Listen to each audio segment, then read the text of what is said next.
$5 your way with the Lux Cravings boxes from Taco Bell.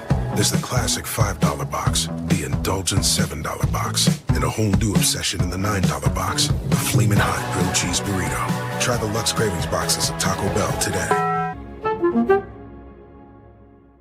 How's your day going? Going good. Thank you again.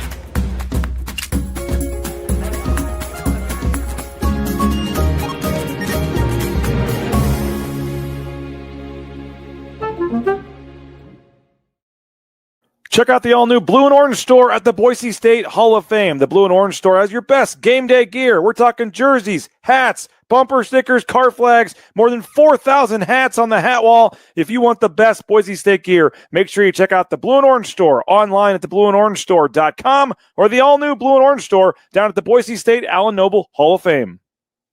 As sports fans, we may cheer for different teams, but there's one thing that we can all agree on. We want the game to be big. And with 3 levels, 30 cabanas, a 143-foot screen, 6 clean pools, and endless cold drinks, it doesn't get any bigger or any better than Stadium Swim in Las Vegas. All sports, all seasons. It's more than a pool day. Stadium Swim. It's the only thing like it in the world.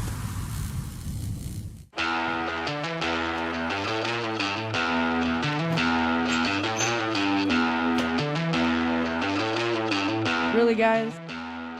What? Jackson's always had those game ready. Let's go! Hey Bronco Nation, this is Kenzie with Boise State Soccer. When I moved to Boise, I thought I was ready for anything. Training, no problem. New teammates, bring it on. But driving on snow and ice, yeah, that was a whole new challenge. Here in Boise, winters mean real weather. That's why I'm so grateful for my Ford all-wheel drive. If you're new to Boise or just ready for a safer winter, head to Lithia Ford of Boise. Come check out the full lineup of all-wheel drive vehicles at Lithia Ford of Boise. And when you buy here, you're supporting Boise State athletics. Come see us at Lithia Ford of Boise, where Ford begins in Idaho. Find your sun with Sun Cruiser Vodka Iced Tea. Made with real iced tea and real vodka. Cold, refreshing, and made for moments like these all year long. Let the good times cruise with Sun Cruiser. When I want Boise State to win, I trust Coach Rice to lead the Broncos to victory. And when I want the best painting and garage floor coating, I trust rowpaint.com to get that job done right.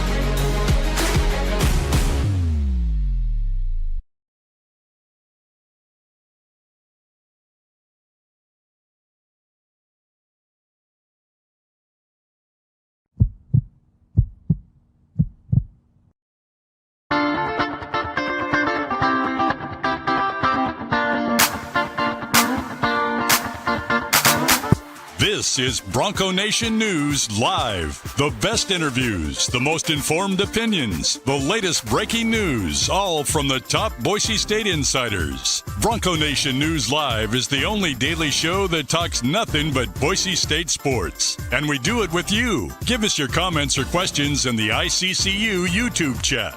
Or leave us a voicemail on the Signature Roofing voice inbox at speakpipe.com/BNN.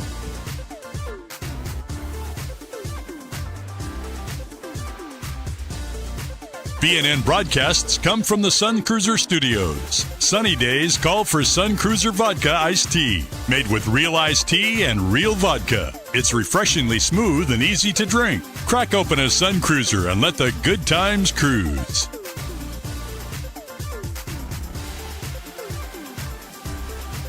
Bronco Nation News is presented by our title sponsor, Lithia Ford of Boise, and our major sponsors, Taco Bell, Idaho Central Credit Union, RoadPaint.com, and the Blue and Orange Store.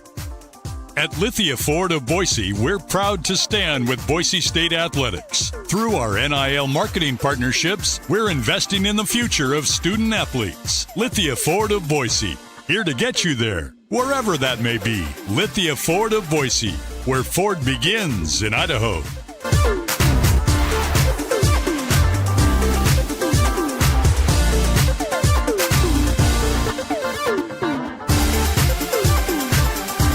Broadcasting from the Sun Cruiser Studios, here's BJ Rains with another edition of Bronco Nation News Live.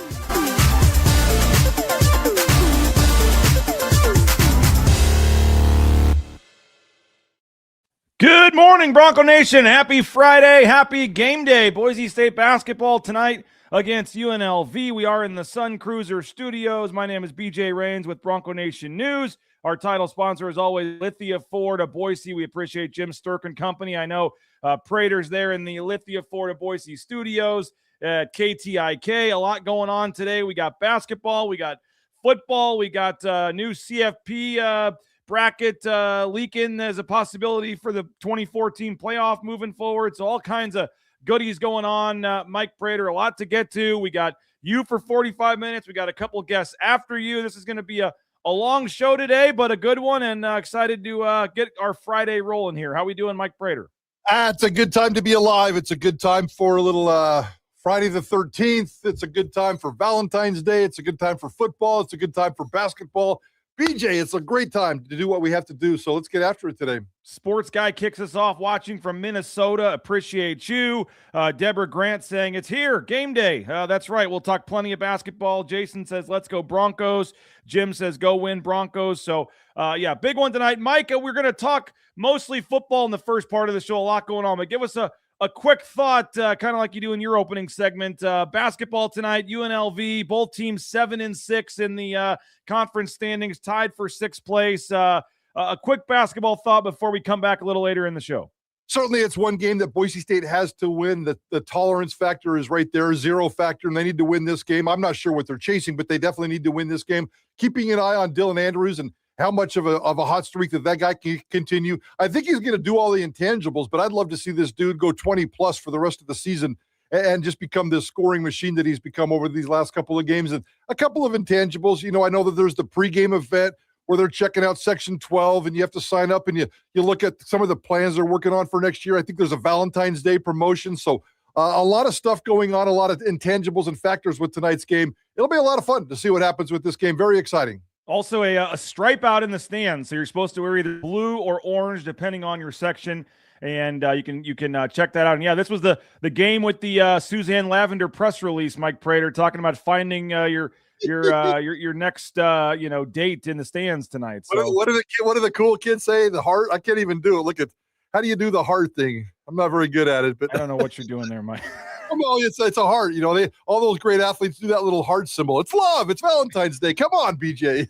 We do need a report on Monday. I want, Boise State's probably keeping stats on how many of these tickets they sell. We need to find out how many ended up having a date afterwards or something, or hook them up with some sort of prize. So if you are one of the ones that are taking advantage of the Valentine's Day promotion tonight at the game, let us give us some insight on that. Let us know how that works, and we'll maybe have some stats on that next week if anybody found their true love at the game tonight. I don't know, but we'll get back to basketball a little later in the show. I usually always start a game day focusing on the game day, but I do think there's some topics to discuss with yesterday's events of the Idaho rivalry coming back, the Pac-12 schedule coming out. I mentioned the new CFP talk as well. So, Mike, we were down there. By the way, a little warmer in the studio today. Me and Johnny were out on a picnic table outside the Capitol yesterday morning doing our show. Was a little bit cold, but we're back inside today. But a fun day yesterday over there at the Idaho State Capitol building.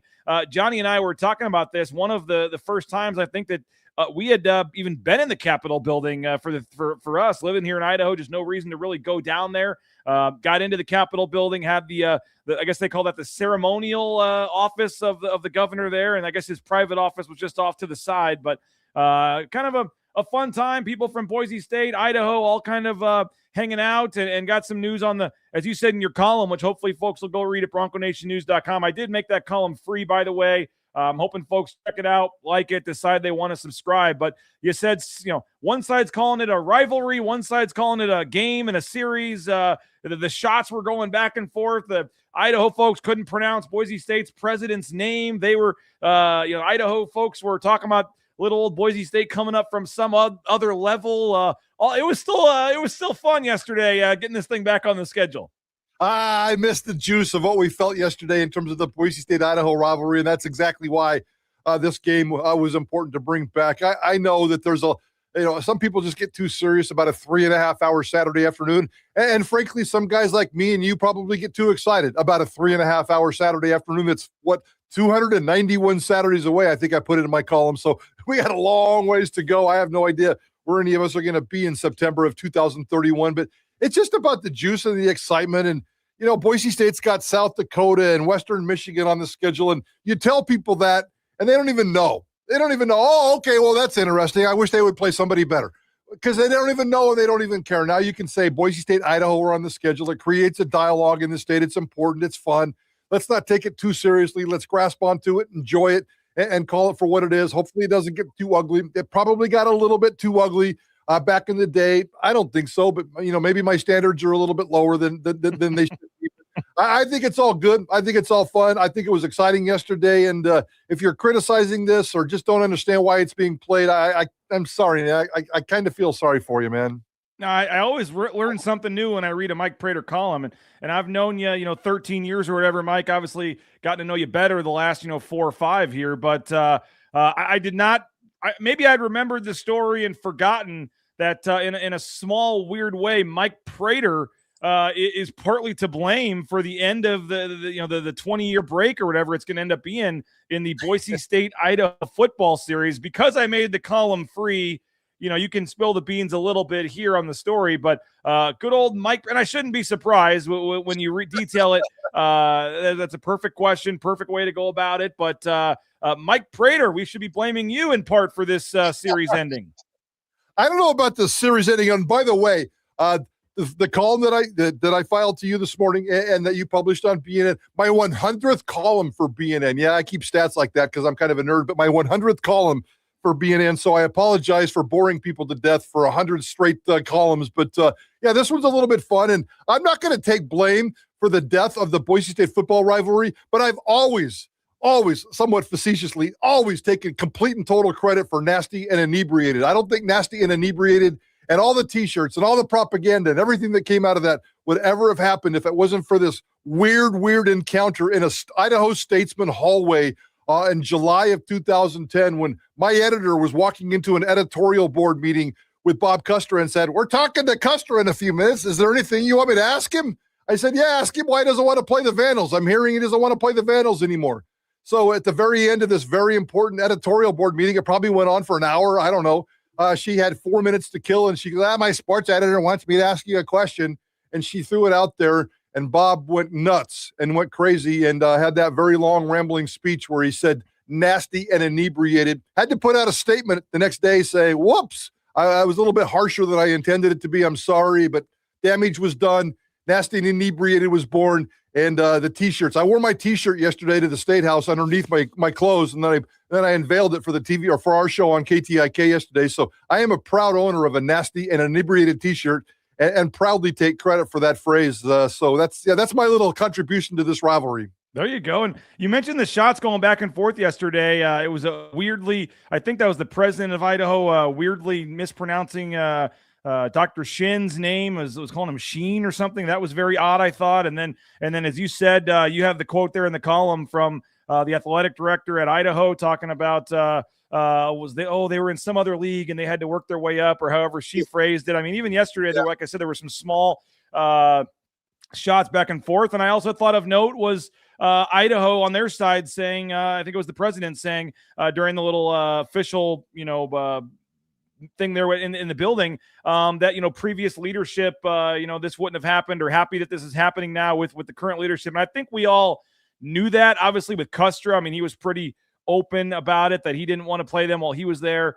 I don't know if I don't know in terms of Dr. Trump, and I know, people can say what they want to about her and her time here, but I know that I don't know if she publicly commented one way or the other on that. I think she deferred to athletics on a lot of those kind of comments, but I don't think it sounds like that Dr. Shin, the interim president at Boise State, had to obviously okay this and was okay with this, and said it was one of the first conversations he had with Jeremiah Dickey was, are you cool with this? Is this something we should pursue or not? But what do you make of, just the change from the presidential side and the different presidents and how that's played into all of this? Yeah, I'm not sure with the Marlene Trump thing, and I kind of like Marlene Trump as a person. She seemed like a really nice lady, but she had no clue when it came to athletics. And frankly, she was she was probably a blocker and a divider when it came to getting stuff done efficiently when it came to athletics. So I just don't think it was ever really an emphasis for her. Sure, her head and her mind and her priorities were in a completely different direction. So there just wasn't. There was a lot of road barriers. Let's just leave it at that when it came to being efficient, getting work done, and dealing with the priorities. And Idaho, Boise State has never, ever been a priority. I mean, Jeremiah's been here for 5+ years now, and he's always talked about it. It's taken him this long to get it done. And it's great that he's got it done, and it sucks that we have to wait for 5 years, but it is what it is because of the schedule. There really wasn't much else that they could do. So the fact that Trump is gone, the fact that Custra is gone, certainly opened up the door. President Shin and Athletic Director Dickey have a great working relationship from what I can tell. It's a complete total outside. It seems like it's cohesive and smart and a lot of respect for each other and a lot of work together that they do. So that collaboration along with, and Terry Golick, was the front person. She's the Idaho Athletic Director that kind of stood up behind the podium yesterday. And I don't want to rip on her a little bit, but this wouldn't have happened. From what I understand, she may have been kind of Dr. Trump-esque in terms of a little bit of a barrier. Why are we doing this? I need more details. Tim Mooney. And Tim Mooney, for here in the Treasure Valley, was a longtime College of Idaho baseball coach. Very successful baseball coach. Did great things at the College of Idaho when it came to baseball. And was a long-standing dude in this community who I got to know pretty well and love that guy. He is now the Deputy Athletic Director at the University of Idaho, who specifically got this job done with Jeremiah Dickey. So it was about Tim Mooney. It was about Dickey. Those are the two that I think are responsible for making this happen. And then the families around them kind of signed off on it. And that's how this whole thing started. So congratulations to Dickey. Congratulations to Mooney. They got this thing done. And again, it just sucks that we have to wait 5 years. All right. So I was going to bring this up, and I guess this is the perfect time. I don't say this disrespectfully to the governor, Brad Little. I mean, he seems like a nice guy and had, a couple funny, or at least he thought were funny comments yesterday. I don't know the guy, shook his hand maybe once on the sideline of a football game, but don't know the guy really at all. And I'm sure he's a very fine guy, but I just never from the start, Mike, understand why he had to be involved in this. And it seemed like nothing more than a PR stunt for him yesterday. And yes, we had the handshakes and the official proclamation, as you see here on the screen. It kind of reminded me when Garth Brooks came to town and they staged this video where Garth Brooks, the governor called Garth Brooks and begged him to do a second show, and he decided to do it. And they said yes, and it made the governor look great. I guess you know more about all this than me. Why couldn't they just have sent out a press release yesterday? Why the big dog and pony show at the state capitol? Well, the physical thing that makes it all make sense is the governor's trophy. And Dirk Kempthorne 20-some years ago started the governor's trophy around here. That's when the two teams left conferences. So when there was no more conference titles to play for, Dirk Kempthorne created the governor's trophy so we could keep this rivalry alive, and they had something to play for. So the governor's trophy's around. It's a nice looking trophy. It was there yesterday. Here's the most important thing, guys, and this is the one thing that never gets talked about. And Jeremiah Dickey, even under President Trump, never really was able to build a relationship with the state legislatures. Marlene Trump always was the face of Boise State when it came to meeting with Idaho legislators, Idaho political leaders, people in the state house. Jeremiah Dickey wasn't allowed to go down to the state house and talk to these people under the Marlene Trump regime. So now all of a sudden he's got this relationship, and if you see him and I'm not revealing anything that isn't known. Jeremiah Dickey, every time he goes to the state house, and it seems like it's every 2 or 3 weeks now, or every 2 or 3 months, he puts a picture. What's next? What's next? He does the same thing when he goes to the airport. He's been spending a lot of time at the legislature. The one thing that made this football series political between Boise State and Idaho is the Idaho legislature has a hell of a lot more vandals than it does Broncos. And there's always been this political tide of the vandals in the legislature are trying to hold back the Broncos in the legislature. We're going to give more money to Idaho. We're going to give less money to Boise State. That's been the undertone of this series for 20, 30, 40 years. The State Board of Education kind of gets sucked in the whole same thing. Marlene Trump is gone now, and this is the most important piece. Jeremiah Dickey is down at the State House on a regular basis, building relationships, shaking hands. Everybody from the governor to the guy from Glens Ferry, the new freshman congressman from Glens Ferry, whatever, and everybody in between. And if you still continue to build these relationships, especially when it comes to athletics, maybe you get a little handshake here. You know how politics works. Shake some hands, see what happens. Shake some hands, kiss some babies, see what happens. Jeremiah Dickey is able to do that. the most important thing of this football series for Jeremiah Dickey is his relationship with the Vandals, his relationship with the state legislature, and his relationship with future leaders who are going to decide some of his financial destinations and determinations. So I think it's very, very important. And I know it was ceremonial. It was stupid. I have the same feelings you do about Governor Little, but in this particular case, I think it's very, very important that was involved. Yeah, I guess. And I know it is the governor's trophy, so he needed to be there. And the proclamation and all that's kind of cool. I guess it's just, again, Prater, you're rubbing off on me too much, man. I get to know you a little better. All of a sudden I become this negative Nancy here all the time. But I don't know. Maybe I was cold. Maybe I was cold from being outside all morning. I don't know. I just kind of thought the whole thing was kind of, it's cool. And then but it's not for 5 years. And it's like, why didn't you just send out a press release for this? But I get it. It's a big deal in the state. Maybe part of it is I don't know the whole history and haven't been here for any of these actual games and things like that. And to get both sides in a state in the Capitol and to make it official. And you're right, there probably is more to it than that in terms of scratching backs here and there and hoping you get a favor returned at some point. And but the official proclamation and recommissioning the trophy and all this, I don't know. I just thought it was a little bit much. But in the end, maybe I'm just grumpy and getting old as I get older here. And either way, the game's back. I just, like you said, wish we didn't have to wait 5 years for it. Yeah, and they tried. The only other opening on the schedule was 2027, and they tried to make that work, and it just didn't quite happen. So, we made a big deal during the football season in the fall. I think it was October or November, where I went to Jeremiah Dickey scheduling school that one day. I wrote a column for it, and we talked about it on the show. I was told then that this was in the works, that this was happening, that this was going on, and obviously you saw the contract yesterday. They signed this contract in November. I think in December. So it's been sitting around for a while. It's been worked out, the details and stuff. They probably would, well, not probably, they definitely wouldn't have got the publicity they got yesterday if they just threw out a couple of press releases. So yeah, I get it. The ceremonial governor's crap is stupid. I got Johnny Ballgame in the State House. I got you in the State House. So at least accomplish something. You guys have been living in Idaho enough. It's time. I went there in the 4th grade. I had a field trip tour in the 4th grade. So I've been hanging out in that building for a long time. And for me, the 4th grade was a long time ago. Well, speaking of Johnny Ballgame, 11 years after this first photo was taken, Johnny Ballgame, I walked into the courthouse with him. The first thing he sees, the first person he sees is Joe Vandal. And he's like, pushing people out of the way to get up there and dap up Joe Vandal, the Idaho mascot. I have multiple photos that I sent to Greg Frank. I think he posted one of him dapping up Joe Vandal. And I posted this on Twitter yesterday, Prater, but who has aged more in 11 years? I mean, there's Johnny in an old ESPN Boise polo covering the WAC tournament in like 2014 with Joe Vandal. And here he is yesterday. I asked who has aged more in 11 years, Joe Vandal or Johnny Ballgame here?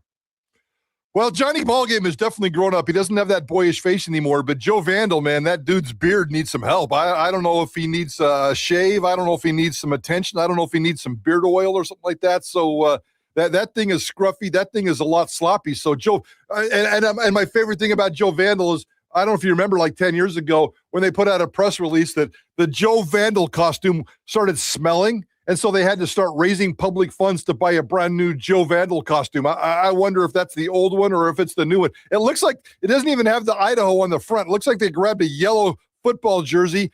Some drunken guy downtown Boise who hadn't shaved, showed up. I don't even think that's the real Joe Vandal. I think that's an impersonator that they found in the streets a couple of hours before this press conference. Well, he's like 8 feet tall, too. I didn't realize how tall the mascot was there. Come on, Joe. Or maybe that was a sight to see, though, Prater. We talk about publicity stunt, whatever you want to call it, but like there's real business being done in this courthouse, the state capitol. There's so much going on here. Here's Buster Bronco and Joe Vandal just walking down the halls. And leave it to Ballgame to show up at a press conference and start posing with Joe Vandal. Unbelievable. Oh, we love Johnny, and it was fun. I'm not trying to poo-poo it yesterday. It was a cool deal. Glad they were able to get it done. It just, like you said, stinks we have to wait 5 years. As you said, did obtain the contract as you did. It was signed. It was December 15th, I think, was the day it was agreed upon. December 17th, was signed by one of the sides. $450,000, and I know that is part of the contentious part for some Boise State fans. Why are you paying 1 penny to the University of Idaho? Guess what? if you don't pay him $450, the University of Florida is going to pay him $1 million or whatever else it costs. So as far as buy games with FCS schools go, $450,000 is actually on the low end of what you're paying for a school. I believe it's the same amount, right, for Idaho State in 2030. But if we check the contracts for South Dakota and some of these games, I bet you they're getting more than $450, just to be honest. I think that might be more in the $550, $600 range for some of these games. And so somebody's going to pay them. It's not like, if Boise State didn't pay them, that's an extra $450,000 they're getting. No, they get a buy game every year. Somebody's paying them that money. And Jeremiah Dickey said, hey, let's keep it in the state here. And I saw it was making national news. There's a famous commenter, social media user, I guess, should we just call him Rack? I don't know if you know who we're talking about here, has made plenty of appearances on our show, having some fun. Rack, I don't know if I should say it or not, but there's a famous account, and I didn't get it at first, but, in my first question, or one of the questions that I asked Jeremiah Dickey, I said, hey, man, like, since the first day you got in office or got here to Boise State, people have been asking you about this game. How's it feel to get it done? And he gave a shout out to Rack and said that he wished he could have been here for this. And I guess that if we take him for his word, that account is closing as of yesterday. He said that yesterday was going to be his last day because his work here was done. He got the game back on the schedule. But what do you make of an AD shouting out a Twitter account that's got a unique name? And I saw that was getting picked up nationally a little bit yesterday. Yeah, Jeremiah was having fun, and I'm aware of the account. I don't follow it, so I don't really keep in touch with it. Every time I run into it, it makes me laugh, and I enjoy it. It's kind of the serious, lighter side of sports, and I know he's been really harsh on Jeremiah at times, and Jeremiah is just kind of killing them with kindness. That's kind of a thing that you and I work on. When you're a big grumpy dude, sometimes you pull out the kill him with kindness card, and I think Jeremiah is just having some fun with that dude who's given him a lot of crap over the years, and that's just kind of Jeremiah's style, and that's part of the reason why we love him. He's very personable and friendly and fun and open-minded. So I thought it was a kind of a fun human part of it. When we did our interview with Jeremiah, he brought him up as well yesterday. So I thought that was kind of a fun aspect of yesterday's press conference for sure. Anything from the contract or the details that stand out to you? The fact that as of now, this is a one-game deal. I mean, you'd like to hope every other year they've got it set up now, Idaho State-Idaho, if they could make that happen. It sounds like for now on both sides, it's just a one-year agreement and see what happens. But I mentioned the $450,000, the 1,000 free tickets they get, and then they get another 1,000 that I guess they can sell. That I guess Boise State would sell it to them or whatever at face value. I don't know how that works, but any other just details on this arrangement or the contract or putting a bow on this before we move on? No. I mean, I think we covered it. Your team did a good job yesterday. We did a good job. I think all the details are out there. I would suspect that Idaho or Idaho State will be on the schedule once every 5 years, maybe not together, but Boise State's going to play those guys at least once every 5 years down the road. Then now that the door is open, there's a friendly relationship. Now, with that being said, I don't know if you're going to be here in 2031. I'm not sure if I'm going to be here in 2031. No offense to Boise State fans. I promise you, Jeremiah Dickey will not be here in 2031. So what the leadership looks like and how it all works, I can't imagine Terry Golick being here in 2031. We'll see what the presidents look like. But, I mean, there's no reason why you can't open this thing up. And I don't think it's going to get ugly. Hopefully it's a little bit more civilized and we can get the Vandals on the schedule every 3 to 5 years, get Idaho State on the schedule every 3 to 5 years. I suspect that that's going to be the case, and I think it's really fun. I did say on the show yesterday at Idaho Sports Talk that September 6, 2031, that's the home opener. They play at Houston that season in the season opener. Then they come back. I said that this fall is going to be the North End Zone dedication game against Memphis. September 6th, 2031 will be the dedication for the new upgraded stadium for the first time in history. That will be the first game ever in Boise State that'll have 40,000 people, because I think they'll have that kind of capacity ready to go in 2031. We'll see if that comes to fruition or not. Yeah, no doubt. It is crazy to think about it and what is going to change or be the same here in 5 years from now. But who knows what conference either team will be in 5 years from now. Mike, the Pac-12 starting up this year. We got the schedule on whatever night it was, Tuesday night, Wednesday. I guess it was Wednesday night. We get the schedule. They do an evening release due to the Pac-12 After Dark theme. We knew the teams. We just didn't know who was going to be home, who was going to be road, how the flex game was going to work out. What were your takeaways from the Pac-12 schedule release? I like the way they did it. I like the flex option. I like the marketing of Pac-12 After Dark. I want them to embrace Pac-12 After Dark. It's a marketing slogan that really sticks and it really works. And it sucks sometimes for fans when you play football games after dark, but sometimes you got to stick with it. So I like what they did. I like the way they rolled it out. They're trying to do all the right things. I like Boise State's schedule. I like the fact that they're going to Washington State instead of Oregon State. I want to go up and check out Kirby Moore's place and see how that's going to be fun. So that's going to be a fantastic road trip for Boise State fans. The bye week before in between the only back-to-back road games. The only thing that really bothered me, and it really does bother me, and I don't know why it's getting bothered me, but just the fact that they put Boise State on the road for that flex game. And I know that there's some pros and cons and some things that are debatable that may or may not have helped Boise State, but the Pac-12 is adamant, and you've reported this several times. We reported this several times. They're adamant that the flex game is for one reason and one reason only, to help us secure a CFP spot. If you're trying to secure a CFP spot, why are you putting your flagship program on the road in late November? What if Boise State the week before clinches the number 1 seed, clinches the host site for the Mountain West Championship game, has put together a great season, and they're on the verge of getting a CFP title, and now you're sending them to Logan for a non-counting football game in November where it could be snow and crazy and intense and stupid? That game in Logan can always be dumb. Why are you risking that? I just don't get that whatsoever. Boise State should have had a home game. I don't care who it's against, Lollygag Tech or the best team in the conference. It doesn't matter. They should have had a home game if they're trying to protect their CFP rights. To give Boise State a road game in that situation, I thought that was a massive mistake. No, I agree with you. I was pretty confident that it would be at home. The only thing I can think of, Mike, is that, as you said, like the what goes into that is they get 4 of the 7 conference games at home. So they are giving them an easier path to the conference championship game by giving them the extra home game in the conference. And so I guess you could look at that and say, all right, they're going to give them the extra home game in the conference. That's why they're doing it. But I don't know why it had to be even, I guess. And we're going to throw it up here on the screen. I'm trying to see if any of these teams had 3 home games and only 2 road games.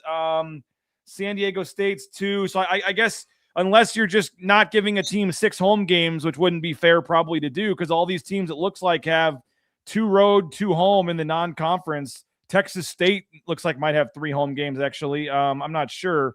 But I guess the only way you could have done it, Mike, if you're giving Boise State 7 home games, would have been to take one away from somebody else. And I guess the way the math worked out, they just didn't think that was the fair way to do it. And everybody wanted their 6 home games. And also, as I said, they do get an easier path in the conference.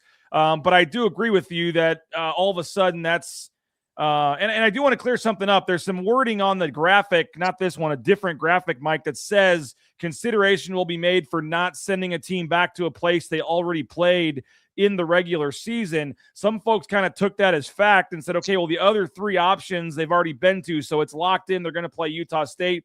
I did check in, with folks at Boise State, as I'm sure you and others did, Mike, and the wording, I guess, was just kind of poorly from the Pac-12 release. They will take that into consideration. They'd prefer not to do that, but if that is best for the conference to send Boise State back to Fresno or back to somewhere for the second for 2 times in one season, they do have the ability to do that. They can do that. So I guess, Mike, it goes both ways. If you're if your scenario is correct and Boise State is in a great spot and all they need to do is just win and not lose, and they're already the clear favorite in the group of 5-6, and Colorado State is sitting there at 1-10 on the season, they could be like, the easiest game of these 4 is to send them to Colorado State again. Let's just do that. And I guess the opposite would be if they're 2 spots behind Tulane and have to make up some ground and need a marquee win. They say, who's the best of these teams? Okay, we're sending them back to Fresno again. So there's different ways to look at this. Maybe you have more details from this. I think next week we're supposed to get Jeremiah Dickey on, so I look forward to asking about this. But in terms of who has the ultimate say in this, is it just Teresa Gould in the office deciding? Do the ADs get any vote, any say? How quickly they decide this? I mean, the whole flex thing is very interesting and I think has some positives and negatives, but certainly that is interesting that they're on the road the final week. Yeah, and I'm really upset at myself because I had that list on my questions to ask JD yesterday when we talked to him one-on-one at the State House about the Vandal game, and I just wanted to ask him about the thought process that went into that flex game, because everything you just said is right, and everything you just said is curious for me. I had this weird thought, and I'm not reporting anything. I have no idea if it's true that Jeremiah, we had that meeting with the Pac-12 leaders in California a couple of weeks ago where they finalized some of these details, bring everything back to campus. So Jeremiah Dickey walks into Spencer Danielson's office and said, Coach, I got two options here for you. You can either play a flex game at home at the end of the season to help protect your CFP standings, or you could have four countable Pac-12 games at home. Instead of that, and Spencer said, even though my board changed and our goal is supposed to be CFP, winning the conference championship is still the most important thing. So give me the four countable games at home because those are the games that matter. And then I'll just kind of roll the dice at the end on the CFP thing and see what happens. So maybe that happened. Maybe it didn't. I don't know. It's just kind of shocking to me that they did what they did. And let's just hope that this becomes a problem because that means Boise State had a great season. Boise State's relevant in 2026 on a national scale, and we can have this debate again in November. Yeah, no doubt. And I mean, it's easier for us to say here in Boise, Mike, but if you're Fresno State, you're arguing, hey, we won 9 games. We tied for the conference. We should be the one getting a home, like it goes both ways here too. There's some other teams in this league, notably Fresno and probably Washington State and some of these schools that they're not wanting to just hand over all the easy path to the CFP just to put all their, into Boise State's wagon. I mean, they think they're a team that should be considered in all of this as well. So I don't know how they voted or who approved. And I know your scenario about, Jeremiah talking to Spencer is all, very well could happen, but it's also kind of like, well, it's not just Boise State say here. The rest of the league had to vote on this. 100%. Now, with that said, conferences all the time when they put these schedules together, try to strategize, okay, this team is good. This team is supposed to be good. It doesn't always work out. So let's strategize and give the best, sexiest games at the end of the season or the rivalry games or however that works out. We've all played that game. Conferences play that game all the time. In my mind, sitting in that conference room, I would have said, okay, guys, the thing that makes sense to me is Texas State is going to play at Colorado State. Utah State's going to play at Boise State. Fresno State's going to play at San Diego State because right now San Diego State appears to be the better team. And then Oregon State, Washington State's a wash. Whoever gets the regular season game, and it doesn't matter, gets the opposite, gets the second game. So that part was kind of a coin toss for me. That made all the sense in the world. Protect San Diego State. We think that they might be good based on last year. Protect Boise State. They're always going to be good. Colorado State, you never know. And who cares about Texas State at this point? Just throw them in anywhere and then let Oregon State and Washington State do their thing. To me, it just made so much sense. I'm sure, and I'm not trying to pretend like I'm smarter than a whole bunch of smart dudes in a room who've been working on this for hundreds and hundreds of hours. Just on the outside, it seems like the details were a lot more simpler than they made it.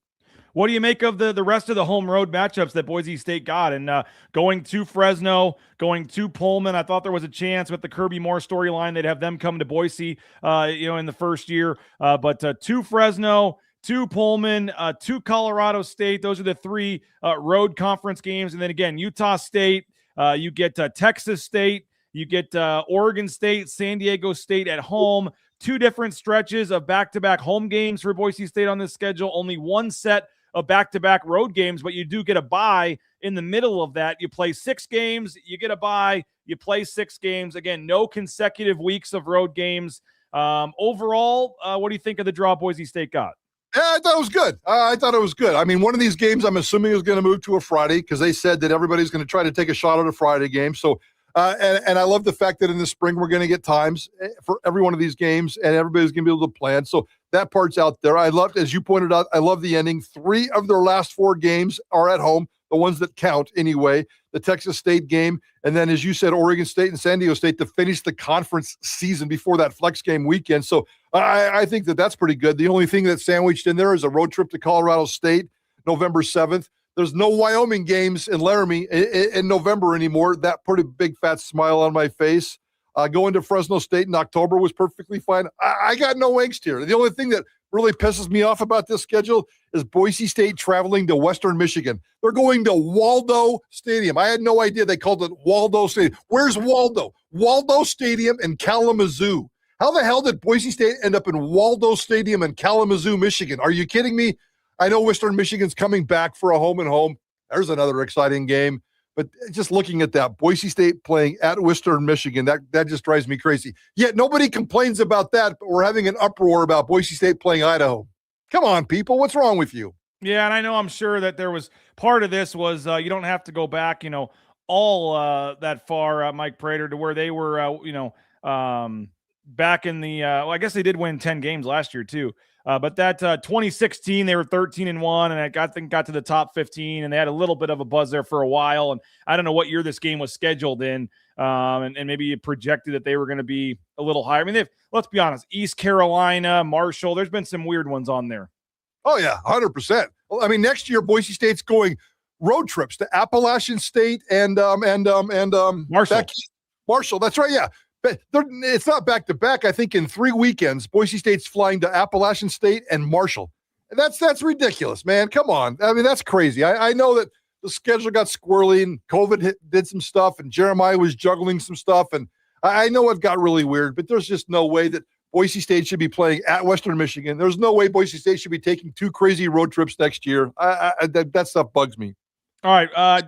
Real quick, this new 2014 playoff, you probably haven't even seen it, Mike, so I'll give you the quick lowdown. It just came out from Pete Thamel this morning. It's a internal document getting sent around the Big Ten athletic directors and presidents, so by no means is this official or happening. It's just what the Big Ten wants to happen, at least, and they do have a pretty big say in this, Mike Prater, with the SEC in deciding they would like to see it go to 24 teams, no conference championship games. Those would be eliminated as part of this.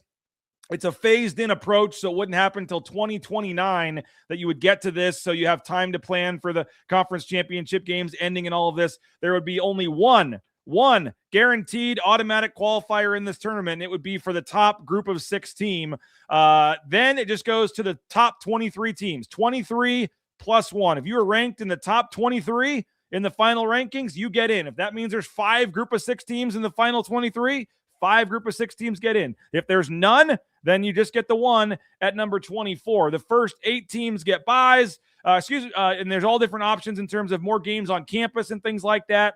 And as part of this, the which would be a 2029 start, as I said, part of this, Mike, would be eliminating conference championship games. Part of this would be the 6 going to 16 in 2027 and 2028. There'd be a 2-year gap where you would go to 16 teams. And as part of this, their idea is the 16th team plays the 13th team. The 15th team plays the 14th team. That gets you down to 14 teams. Only 2 teams get buys, not 4. And then you would have 3 play 13 or 3 play 14, 2 go backwards like that to get you down to your 8. And then you would have your quarterfinals and your semifinals and your finals after that. So again, a phased-in approach, 2 years of 16 teams. That would be a 5+11 model also. So 11 at-larges, the 4 Power 5 champions, and your 1 group of 5 representative, and then the next 11 highest-ranked teams. But nothing changing for this year. This would be 2027, 2028 of the 16, and then going to 24 teams. You'd have 8 buys. The model looks a lot like the FCS bracket, just not necessarily how they pick the conference champions and things like that. But 23 plus 1 for that. I know you haven't really had time to kind of dive into it, but based on what I'm explaining here, what are your initial thoughts?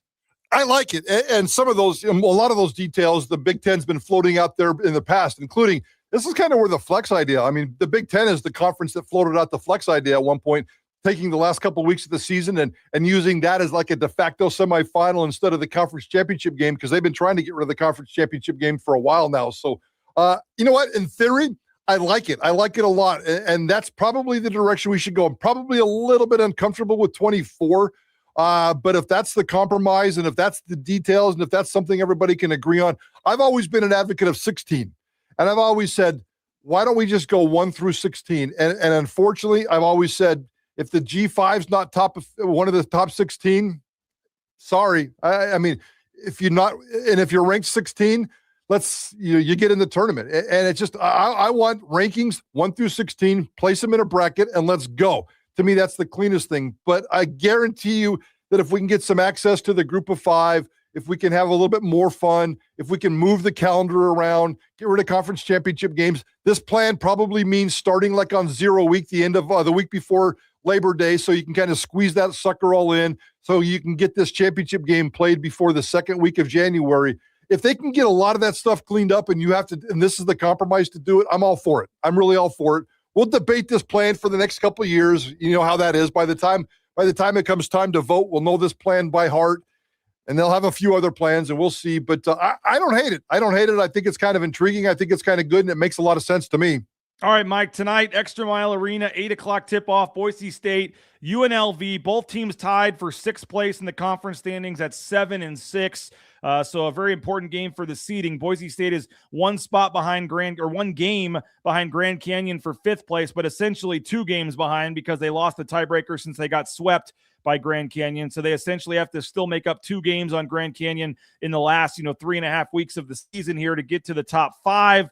UNLV, Boise State already played earlier this season. It went to overtime, Mike. That was the 4th game of the 4-game losing streak, right when they were at that rock bottom. Javen Buchanan did not play in that game. Dylan Andrews got cramps, remember, and couldn't play in the overtime. What do you make of Boise State, winners of 6 out of 7, hosting an interesting, UNLV team that kind of like every UNLV team in the last decade, a lot of individual talent. You look at their record and go, why aren't they better? They usually surprise and have a nice upset win against somebody, and then they lose some games they shouldn't lose.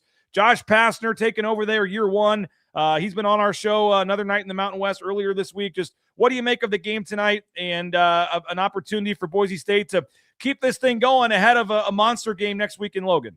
Yeah, I think Boise State wins this game tonight. I don't know. It's hard to tell. This is the kind of game where maybe Leon Rice kind of turns it into a snoozer and Boise State wins by double digits. But as you pointed out, UNLV can be pesky and will be pesky. I'm looking for, the obvious storyline that we talked about at the beginning of the show was, Dylan Andrews and how hot can he go and what's going on. I am mostly curious outside of the Valentine's Day love possibilities. I need a full report from Johnny Ballgame about the Valentine's Day love connections.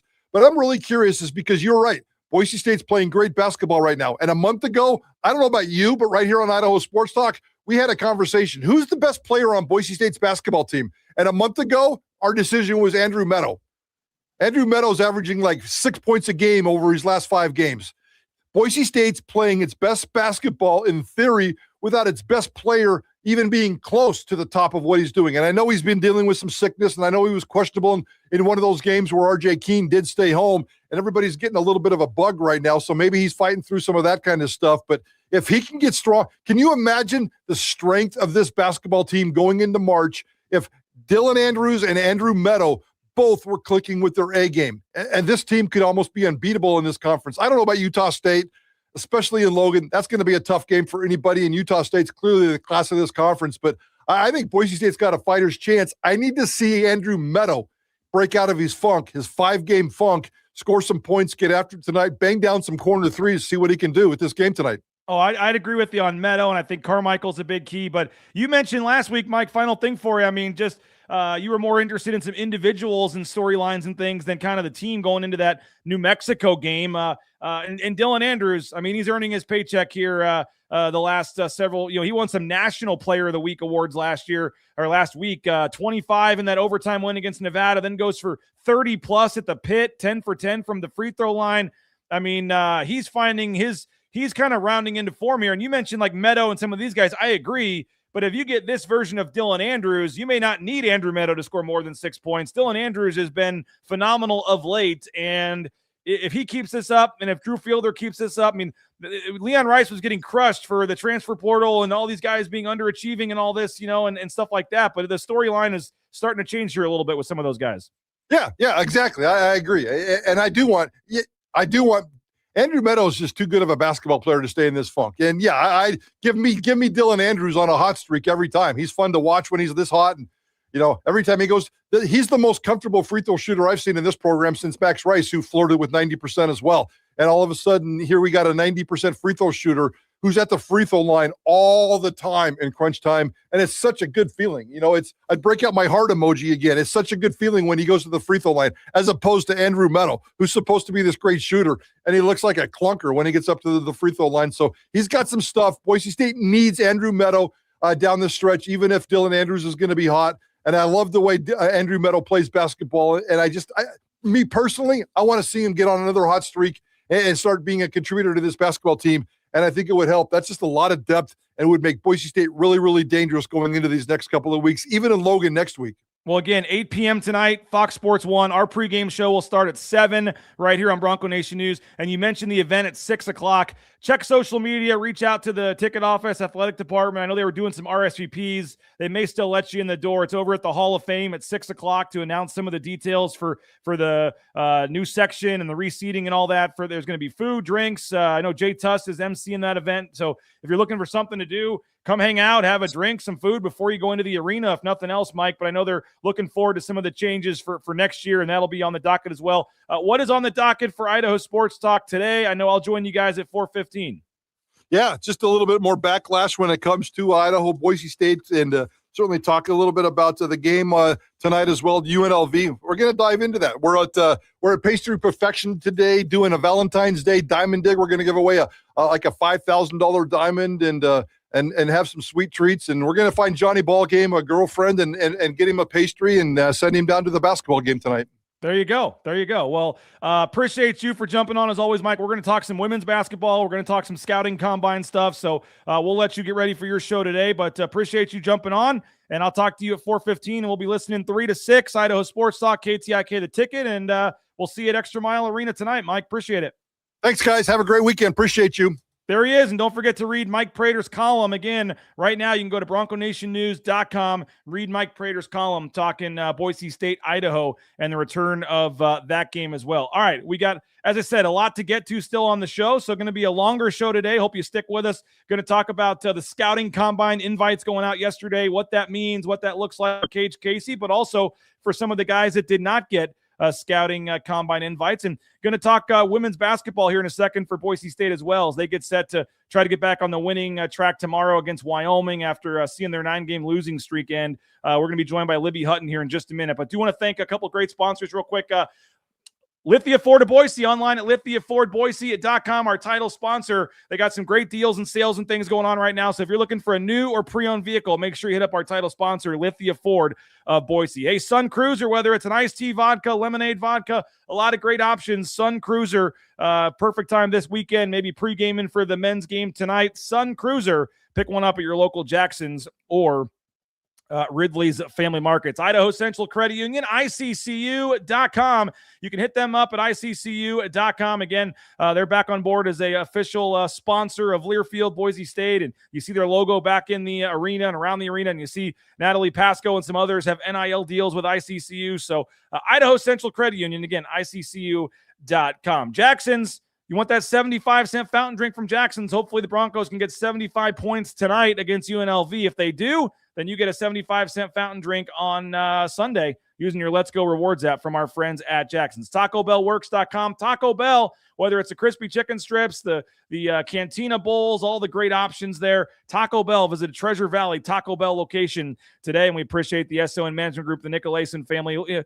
Folks, if you want a delicious meal, I'm telling you, Taco Bell can do that for you at a great price as well. Hit up a Treasure Valley Taco Bell location today. And tonight's a stripe out. If you're wearing blue or orange, you better check the map to see what you're supposed to wear. That's tonight. And if you need that gear, the Blue and Orange Store has you covered online at theblueandorangestore.com. Get your Boise State gear, best selection, the best prices, the Boise Town Square Mall, the Allen Noble Hall of Fame location there as well. You can order anywhere in the world online at blueandorangestore.com. And now, the official in-venue provider. They have all those kiosks and things right there at the Blue and Orange Store. Again, online at theblueandorangestore.com. All right, I mentioned Boise State women's basketball. Nice enough to join us, one of their stars, Libby Hutton. There she is. Libby, appreciate you for jumping on. How we doing? Yeah, good. Thank you so much for having me. I'm very excited to be here. Well, we appreciate you. And when we scheduled this interview earlier in the week with Cameron, you guys were on this 9-game winning streak. So I hate to have to bring you on to talk after that's ended here. But a tough one over in Fresno. But I guess you guys were bound to lose at some point. And it was a great streak there, though. And I know you're hoping to get a new streak started tomorrow in Laramie. Yeah, it was definitely a bit disappointing, a bit tough to, have that streak come to an end. But I think that just adds fuel to the fire at this point. We all know coming out of that game what we have to do better, really what we have to focus in on. And I think we're all just very excited to head to Laramie and really get back on that winning streak again. Yeah, 9 in a row, ends the other night, but still 19-6 on the season, 10-4 in conference. That has you guys sitting in third place right now, and only one game behind second place UNLV, and you still get to play them again this season. So, what's kind of flipped for you guys the last month and a half here, where you've been winning all these games? What's been the biggest key? Yeah, I think the biggest key for us has been being able to come together as a team on the defensive end. I think that's a really important part of our game right now. Coming out of that New Mexico game, I think that was a real show of, how much we've improved with our defense, with our gaps. And I think being able to hold them to such a low score, especially in our program history, that's really amazing for us. And I think it proves what we need to do to be able to win those tough games. When it comes to Wyoming as well, just after beating UNLV on Wednesday in Vegas, I think that's going to be a really hot Wyoming team. So our defense is going to have to be really locked in, really focused for us to, come out of there with a big win. Libby Hutton, our guest here on Bronco Nation News. 5 players have started every game this season for the women's basketball team at Boise State. Libby Hutton is one of them, 4th on the team in scoring, averaging 9.6 points per game. One of the top rebounders as well, over 6 rebounds a game. And it's a lot of seniors, and there you are as a sophomore in the starting lineup here. I was looking at your background stuff, and I think folks can maybe hear it in the accent a little bit. Came to Boise State all the way from Australia. Talk about your story, Perth, Australia, and growing up playing basketball, and how Boise State kind of came on your radar, and how you ended up sitting here talking to me today. Yeah. Grew up my whole life in Perth, part of West Australia, so pretty much as far away from, the places that people tend to know, like Sydney and Melbourne. I grew up, played basketball probably since I was about 10 years old. Wasn't too serious about it until pretty later in my life. I would say that basketball in WA is definitely a big sport, but not as big as other parts of Australia. But as I sort of kept going through the ranks, got to NBL 1 at Prairie Lakes Hawks, which was my home club. They really supported me and my development, across all parts of the game. And they sort of encouraged me to look down the options of college, which I hadn't really looked at before. So went down the rabbit hole, ended up talking to Coach Mike Prater. Had a really great conversation with him, great conversation with some of the other coaches as well. Didn't actually end up coming on a visit out here, which was pretty crazy to some people, that I didn't actually get to see where I was going to be going to college for the next 4 years. But I knew that this was an amazing place. I had done my research, had heaps of chats with teammates, coaches, staff, and I knew that it was going to be a place that really felt like home for me, especially. Had you ever even been to America before you came here? Yeah, I had come on a couple of like basketball tournaments, recruiting tournaments. One of them I actually came across with Millie Sharp, another one of the Australian girls in my class, which is pretty cool how we ended up at the same place, but didn't know too much about Idaho or Boise before Boise State came on my radar. But yeah, definitely did a lot of research and knew that this was an amazing place, and knew it was going to be the right fit. So just why not take the visit? You just knew you didn't need to, or you just didn't have time on the schedule, or what? I mean, that seems pretty crazy to be, and I don't know what your family thought of that, but not being able to see where you're going to be going the next 4 years, sight unseen. I mean, I guess I have the same thing. I had never been to Boise when I took a job offer here, and I moved all the way from Missouri without ever stepping foot in Idaho myself. So I guess I kind of see where you're coming from, but that's a pretty big decision that you made there. Yeah, you can definitely say that my mom was pretty stressed about the whole situation, but yeah, it was a very tight schedule, especially with the way that Australian high school is sort of set up. I was taking some of my final exams for high school during the normal time that people visit, so it was a bit hard to really work out when I was going to be able to do that. But yeah. Any other schools you were looking at, or was it kind of like Boise State's the one? That's it? There are a couple of other schools with interest, but from the conversations I had, I could really tell that, here was going to feel like really comfortable for me. Amazing facilities. Yeah. It really. And how's it played out? I mean, again, Libby Hutton, our guest, you had these dreams, thoughts of what it was going to be like. How's Boise and playing for the Broncos and going to school at Boise State kind of compared to what you thought it might be?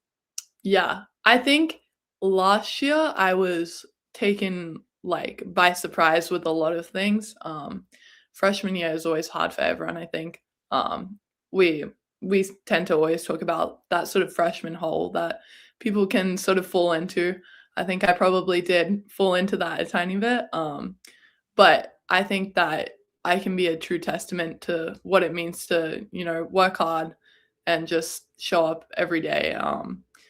I think that the level of physicality, the athleticism in the college system over here is very, very high. And that definitely, had me struggling a bit in some of the games.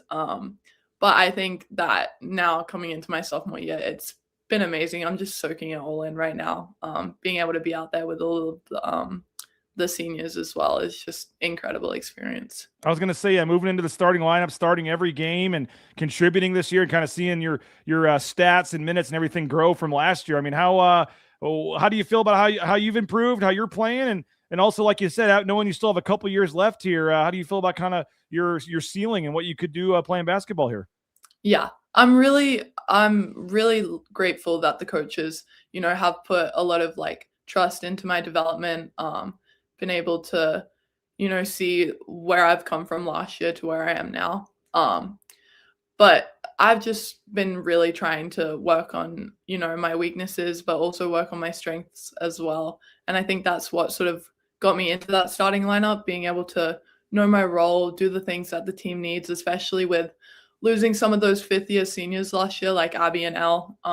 We're definitely going to need a rebounding presence and a low post scoring presence. So I definitely had to work on that over the summer. But yeah, I think that, my ceiling is still very far away from me. And I think that's a tough thing to think about because it, makes me a bit nervous about how much work I'm going to have to put in to get there. But it also makes me very excited because I know I have all the facilities, all the staff that can help me get there. And that's just incredible to me. Yeah.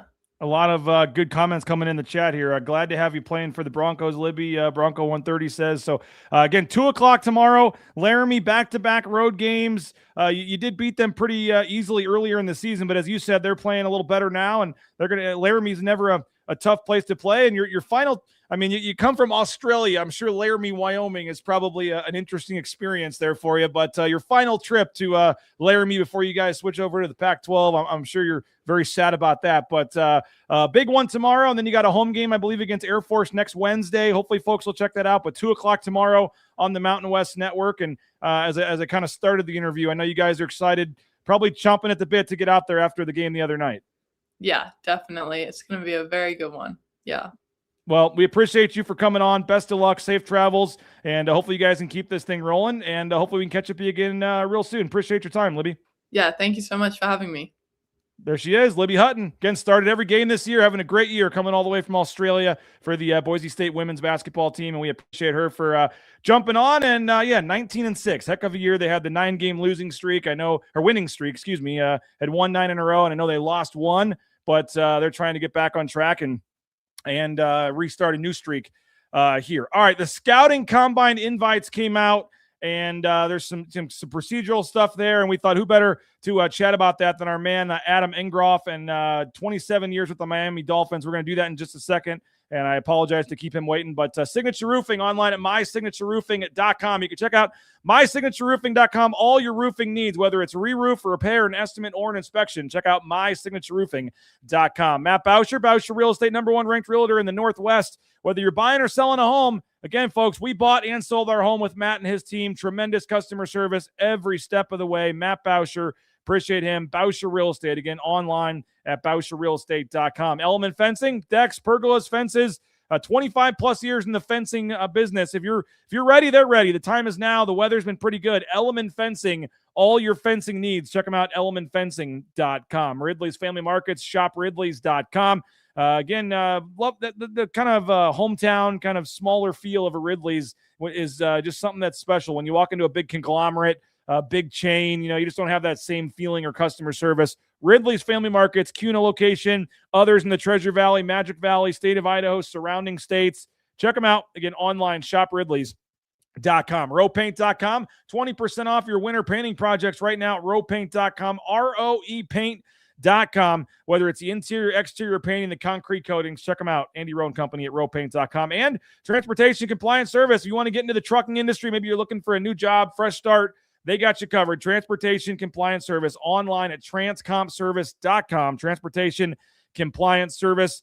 We appreciate them. They're a local company helping out folks all over the world get into the trucking industry. So hit them up at Transportation Compliance Service. All right, I mentioned the scouting combines invites went out this week, and who better to help us break that down than our man Adam Engroff, joining us as he does each and every week here as we get closer and closer to the draft and things like that. And Adam, appreciate you as always for jumping on. And I know last week we had the issues. We're going to get that figured out. But it looks like you're back on your phone, and hopefully you can hear me and see me. And appreciate you as always. How we doing, man?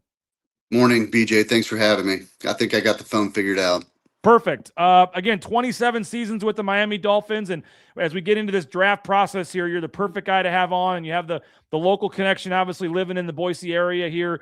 And if folks have a comment or a question, they can get that in the chat here, and we'll get that to Adam. Something you've ever wanted to ask an executive with an NFL team high up in the scouting department. And you've worked your way up, man. What we talked about from the lowest scouting roles you can have to some of the highest. We saw the combine invites go out. Cage Casey, the only guy from Boise State getting the invite. I guess first, how do they decide who goes to the combine? Who decides who goes to the combine? It's a few-step process, BJ. First of all, the combine was set up in the 80s just to get all the players in one area, or the top college players in one area, to get a physical, to get the team doctors on them so they didn't have to fly them all over the country. And then that morphed into working the players out. And then by the mid-2000s, it came into becoming medical, workout, and then interviewing the players like a job fair, as I've said before. And now it's just grown with it being on TV and, on primetime Saturday. So it's just kind of grown there. The process you're talking about, it starts in the spring, right after the draft. There's two scouting companies, National Football Scouting and Blesto, and they kind of give all the teams a basic list to go off of the schools, and they put a grade on these players. So if a player has a high grade going into the season, that means we send more scouts into the school because they have a good grade. For instance, Cage had a good grade, and so several Dolphin scouts came in to Boise State this year, and obviously all the NFL teams. So if you didn't have a great grade starting the season, you're not on the high risk, high on the radar, so to speak. So as the season progresses, come December, each team is given a list of, I want to say 1,000 names. And my staff, I would sit there and we would go through each names, and they ask you to vote for them. And basically what you're doing is voting for the player to go to the combine. And we always said to the scouts, does this guy deserve to be drafted? And so that's how you pick that player. So they would just tally the votes. Now, some guys got some votes from some teams and none from others. So with Cage, he probably got voted by every team. Now, there's other Boise State players that probably got votes but didn't have enough votes to get into the combine. Okay. Now, we see that Cage Casey was the only one to get in from Boise State. What about, how much, I guess we'll start with him first. How much easier is it to get drafted or go higher? And he's maybe not a fair guy because he's obviously going to be, top half of the draft, but maybe for some of the other guys, just to get the combine invite, how big of a deal is that, and how much easier does that make it to get drafted than if you're a guy that didn't get it? I tell guys all the time, players that is, that it's not the end of the world if you don't get invited to the combine. There's a lot of guys that are there strictly, because they were a big college name on a big time college program that was there on TV every week. But in the end, they don't translate to top NFL players. So it obviously it does help. You got 32 teams there. You have all the decision makers there. It's the only event that has all the decision makers there, the general managers, the head coach, and even owners at times. So, but in the end, if you can play and teams like you, it doesn't matter if you go to the combine or not. You're going to get drafted. Does it help? No question. But usually the good players are found and you get drafted on your talent, not just going to the combine. Okay, so, and again, Adam Engroff, our guest, 27 years with the Miami Dolphins. We're talking combine, talking getting ready for the draft. Okay, so a guy like Matt Lauder doesn't get the combine invite. A guy like Braxton Feely, there's some names, guys that hope to play from Boise State in the NFL. I know Lauder was a guy I think had coming into the year, high hopes, high expectations, comes back, maybe didn't have the production that he was hoping for. His quarterback gets hurt, some other things. Like, just what do you make of, and I don't know if I'm asking you for your thoughts on them as a prospect or not, but just in general, Lauder, Feely, I don't know who else, but those guys that did not get invited to the combine, was there any surprise there for you, or was Cage kind of the only combine guy for you? I wouldn't say I'm surprised. I thought there'd be maybe a couple of guys there probably in that fringe I'm talking about that got some votes but didn't get enough votes. Lauder and Randolph, the center, the defensive lineman you mentioned, McCoy, they're all good players, and they'll all get opportunities, whether it be drafted late in the draft or be undrafted free agents. So I'm not surprised that Cage was the only one. But I thought there could be a chance, but again, not surprised. So obviously pro day becomes a bigger day for those guys, right? Yeah, of course. Like we just talked about, you didn't go to the combine, but you go to the pro day, and then you show up, you run fast, you catch the ball, you jump high, you talk to the teams, you interview, maybe they take you to dinner the night before or after the pro day, and you just sell yourself. So it's not the end of the world. And yeah, you put together a great pro day and really show out there. There's always scouts here. There's all the teams are always here at pro day. You've been to the event. It's a big event. And that again, going to the combine is not the end of the world as far as your draft stock. Now I've always brought this story up. I mean, Matt Prater was a local kid, obviously from Idaho, a center. Everybody thought Charles Leno Jr. was going to be the guy ranked, drafted higher in the main, the tackle was the main guy. And obviously he went on to have a great career, but coming out of that draft, that was my first year here, I think in 2013. And all it takes is one team, right? One scout to like you, to sell his team, and one team is all it takes. I mean, Matt Prater made one visit to the Broncos, Denver Broncos. They liked him, and he probably would not have got drafted. And who knows what would have happened if the Denver Broncos didn't take him in the 6th round and didn't fall in love with him. Is it really as simple as, like, some of these guys are sure things, everybody knows who they are, every team loves them, but in some cases, whether you're a McCoy or whether you're one of these guys, a Randolph, somebody, like, it just takes the right scout, the right team liking you, and that may be all you need.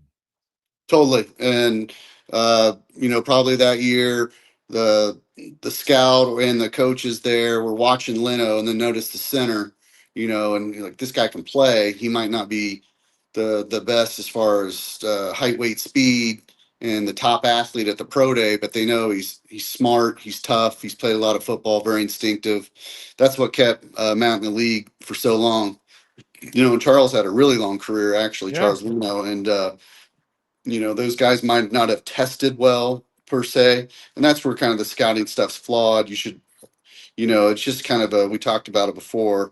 The workout numbers are always good, but what you put on tape is what's important. So, you just got to find one team to like you. We talked last week about Devon Best. You have to have a scout really go to bat for you, and sell it to the GM and the head coach, and then see where it goes from there. And I'm sure the agent relationship's a big deal there too. And say like you trust agents, and you got to take their word for it too to maybe give your guy a shot. Or maybe it is as simple as seeing a guy at pro day. You're looking over here and you look over here. I always feel bad at pro day, like at the end when they do the punter or kicker workouts, and most of the scouts are leaving already or talking to other guys sometimes. But all it takes is one guy sticking around and seeing something they like. And I know like even like Mason Hutton, the long snapper this year, like you don't think about a lot about long snapping, but he was considered one of the top long snappers in college football the last couple of years, long career. Like, I don't know if anyone's showing up like, oh, I need to find a long snapper, but maybe he does something. You throw his name on a board and they say, oh, we need to bring in another long snapper for a tryout camp or something. And maybe a guy like him gets a look too. I mean, you never know who's watching there at those pro days. Yeah, totally. Rarely, and I mean rarely, do long snappers get drafted. And if they do, it's in the 6th and 7th round. You know, punters rarely get drafted. Kickers are getting drafted more, but it's only maybe 1 or 2 per draft. So those usually come from the free agent market. We talked about John Denny, the guy scouted at BYU and, signed him. And that was just off of a private workout I did with the D-line coach at the time. So you're exactly right. And you never know and what the team needs, and you bring them in, and they're not going to sign for a ton of money, but they're going to get an opportunity, and you see what happens. And how do they work the pro days? I know is it the colleges that work with other colleges? Is it somebody in the NFL or the scouting? I know they try to not have, too many pro days on the same day or too high profile ones, or out West, a lot of the Western scouts, they try to schedule it so they can go from, here to maybe Washington's tomorrow or something, or I don't know, but how do they, what is that process like in terms of scheduling the pro days? Yeah, usually scheduling the pro days, the heavy weeks are the last 2 weeks of March where there's ones every day. And, across the country, you might have Georgia, USC, Texas all on the same day, and you got to split it up. But that's why you have a scouting department.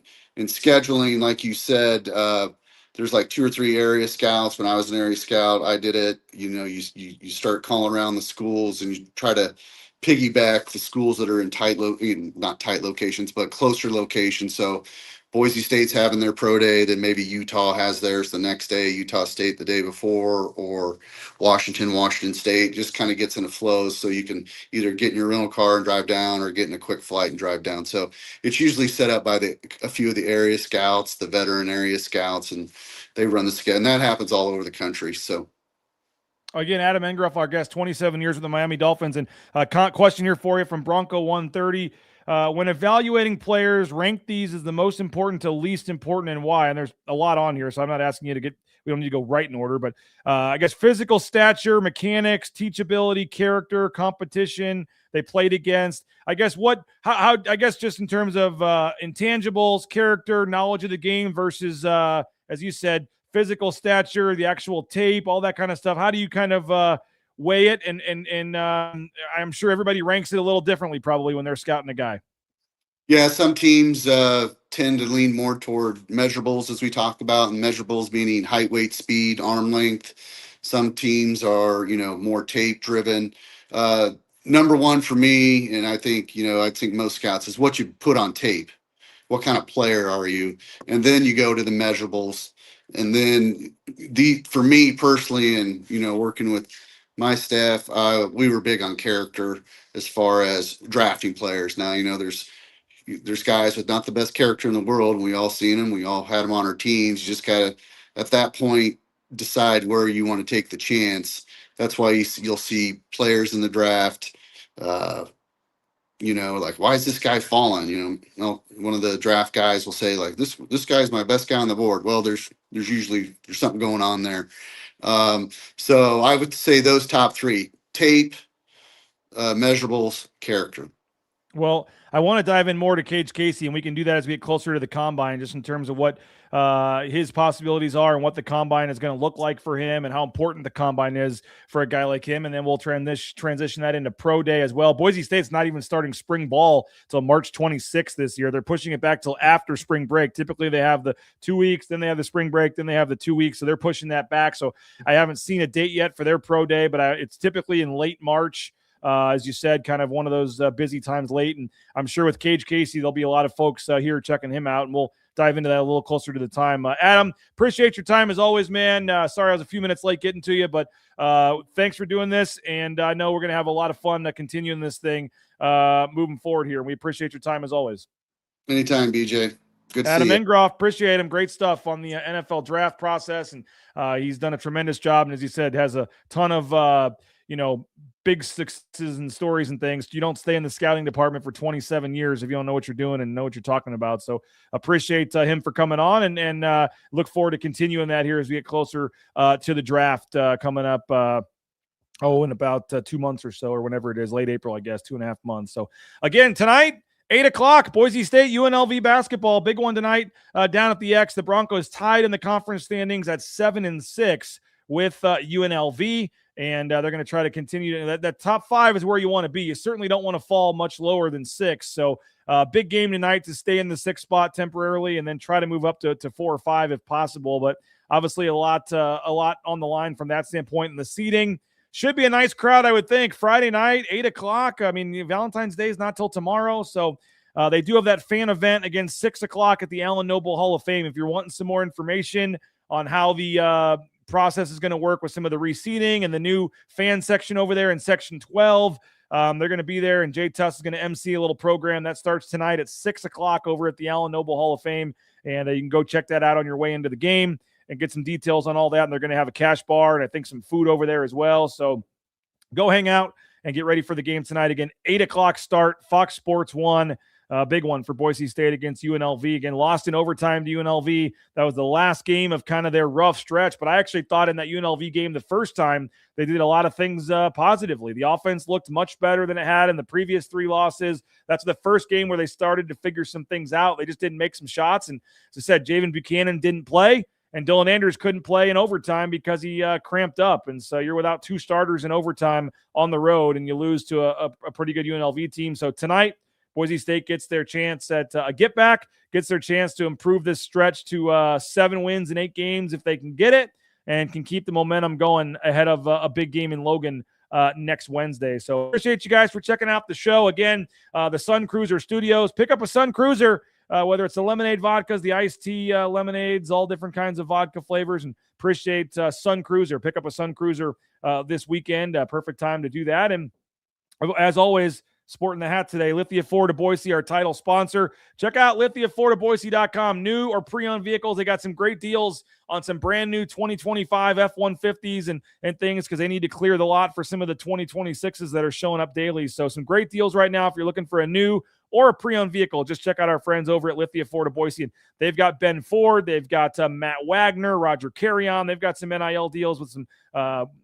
female student athletes as well. So I think they're up to 6 total right now, and that may add. We'll see. So again, Lithia Ford of Boise, appreciate them for their support. Appreciate all of you for watching. Go support our sponsors. Keep this show free of charge here on YouTube. Support our sponsors, folks, and thank the sponsors for their support of BNN. And as always, if you take a photo of yourself supporting one of our sponsors and post it on social media, we'll get a prize pack to you or get you entered to win some sort of prize or figure out some way to take care of you. So we appreciate all of you that have done that and ask that some of you continue to do that moving forward here. Give us a like, give us a subscription on YouTube on the way out the door here. We're transitioning away from the Twitter broadcast. They're kind of changing some of the things, and I don't even know if it went to Twitter today. So hopefully YouTube is where you guys continue to watch us on. If you're on Facebook, we ask you to switch to YouTube. And if you are somehow watching this on Twitter, we ask you to switch over to YouTube because that is kind of going away with the live broadcast on Twitter here moving forward. So appreciate all of you. Support the sponsors. Go subscribe, BroncoNationNews.com. Nathan Carroll's got a basketball preview. Chris Van Sickle's got some transfer portal grades. Mike Prater has a column on the Boise State-Idaho rivalry resuming. Tons of great content. BroncoNationNews.com. I hope you'll go check it out. I hope you'll subscribe. Still have our 50% off deal right now for annual subscribers. 50% off that first year at BroncoNationNews.com. You can continue this great discussion I've seen over here in the comments on the ICCU YouTube chat. You can continue that in the message boards over at BroncoNationNews.com. We have the free boards. We have the VIP boards for subscribers, but a lot of various options. Hopefully you'll check out BroncoNationNews.com. Hopefully you check it out every morning as your spot for the latest news and information regarding Boise State athletics. So have a great rest of your Friday. Hope to see you at the X tonight. 7 o'clock pregame show. The Lithia Florida Boise pregame show starts at 7 o'clock, getting you set for Boise State and UNLV. Again, go support the sponsors, go subscribe, and we'll see you tonight from the X. Big one for Boise State. Bronco Nation News online, bronconationnews.com. Hey Bronco Nation, this is Kenzie with Boise State Soccer. In Boise, winters show up strong, and so do we. Between work, family, and everything life throws our way, we need a vehicle we can count. That's why I drive a Ford Bronco with all-wheel drive. Right now, during our all-wheel drive sales event, you can get the safety and reliability you deserve. Come check out the full lineup of all-wheel drive vehicles at Lithia Ford of Boise. And when you buy here, you're supporting Boise State Athletics and Lithia Ford NAL partnerships. Come see us at Lithia Ford of Boise, where Ford begins in Idaho.